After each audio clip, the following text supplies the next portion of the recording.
Assalamualaikum warahmatullahi wabarakatuh. Perkenalkan, nama saya Sofisana Sopian dengan NPM 10 12 10 57 dari kelas manajemen C4 Universitas Teknologi Digital.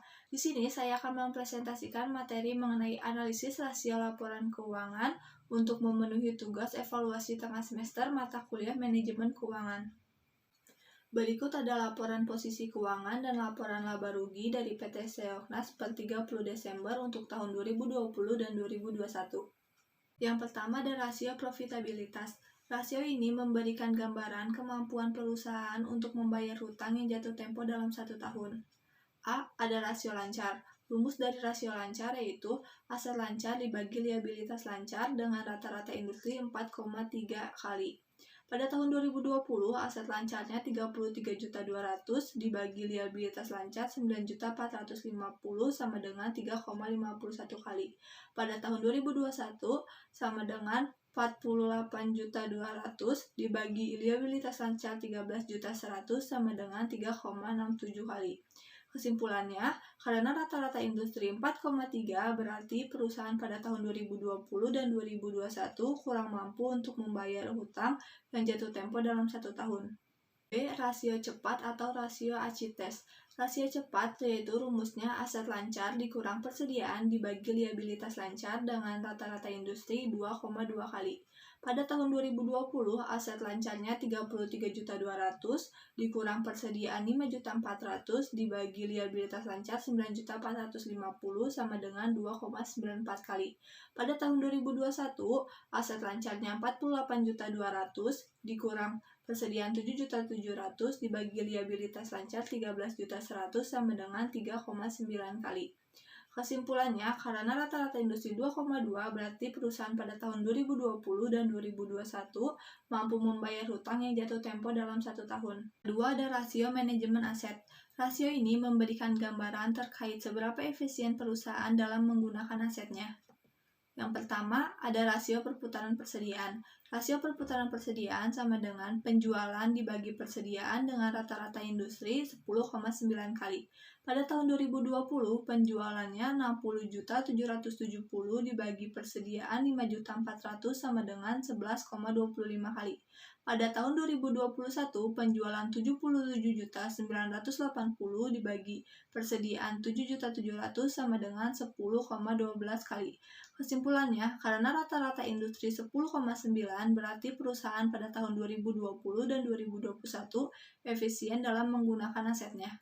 Yang B ada jumlah hari penjualan belum tertagih atau Days Sales Outstanding Ratio. Dengan rumus, jumlah hari penjualan belum tertagih sama dengan piutang dibagi rata-rata penjualan per hari dengan rata-rata industri 36 hari. Untuk mendapatkan rata-rata penjualan per hari, kita harus menghitung dulu penjualan dibagi 365 hari, yaitu pada tahun 2020 penjualannya 60.770 dibagi 365 hari sama dengan 166,493. Hasil inilah yang akan dijadikan rata-rata penjualan per hari. Pada tahun 2020, piutangnya 7.800.000 dibagi 166,493 sama dengan 46 hari. Pada tahun 2021, penjualannya 77.980 dibagi 365 sama dengan 213,643, yaitu piutangnya 10.500.000 dibagi 213,643 sama dengan 49 hari. Kesimpulannya, karena rata-rata industri 36 hari, berarti perusahaan pada tahun 2020 dan 2021 mampu mengefisiensi dalam menggunakan asetnya. Yang C ada rasio perputaran aset tetap. Dengan rumus, rasio perputaran aset tetap sama dengan penjualan dibagi aset tetap neto dengan rata-rata industri 2,8 kali. Pada tahun 2020, penjualannya 60.770 dibagi aset tetap netonya 6 juta sama dengan 10,12 kali. Pada tahun 2021, penjualannya 77.980 dibagi aset tetap netonya 9.750 sama dengan 7,99 kali. Kesimpulannya, karena rata-rata industri 2,8 berarti perusahaan pada tahun 2020 dan 2021 mampu mengefisiensi dalam menggunakan asetnya. Yang D ada rasio perputaran aset total dengan rumus Rasio perputaran aset total sama dengan penjualan dibagi total aset dengan rata-rata industri 1,8 kali. Pada tahun 2020, penjualannya 60.770 dibagi total aset 39.200 sama dengan 1,55 kali.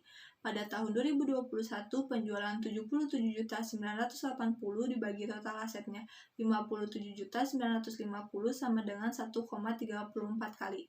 Kesimpulannya, karena rata-rata industri 1,8 berarti perusahaan pada tahun 2020 dan 2021 kurang mampu dalam mengefisiensi asetnya.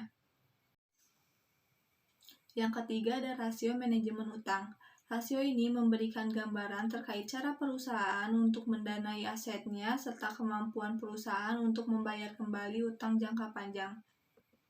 Pertama ada total utang terhadap total modal atau total debt to total capital dengan rumus total utang terhadap total modal sama dengan total utang dibagi total modal sama dengan total utang dibagi total utang plus ekuitas dengan rata-rata industri 38,4%.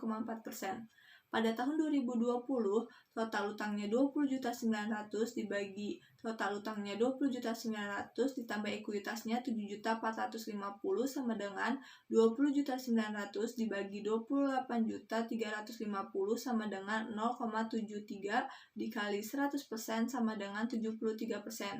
Sedangkan pada tahun 2021 total utangnya 31.080.000 dibagi 31.080.000 ditambah ekuitasnya 14 juta sama dengan 31.080.000 dibagi 45.080.000 sama dengan 0,64 dikali 100% sama dengan 64%. Kesimpulannya, karena rata-rata industri 38,4%, berarti perusahaan pada tahun 2020 dan 2021 mampu mendanai asetnya dan mampu untuk membayar hutang jangka panjang. Yang kedua ada ratio times interest earned dengan rumus laba sebelum bunga dan pajak atau EBIT dibagi biaya bunga dengan rata-rata industri 6,0 kali. Pada tahun 2020, laba sebelum bunga dan pajaknya 9.950 dibagi biaya bunganya 1.900 sama dengan 5,23 kali. Sedangkan pada tahun 2021, laba sebelum bunga dan pajaknya 13.950 dibagi biaya bunganya 2.950 sama dengan 4,72 kali. Kesimpulannya, karena rata-rata industri 6,0 berarti pada tahun 2020 dan 2021 perusahaan kurang mampu untuk mendanai asetnya dan membayar hutang jangka panjang. Sekian presentasi dari saya, mohon maaf bila ada kesalahan. Wassalamualaikum warahmatullahi wabarakatuh.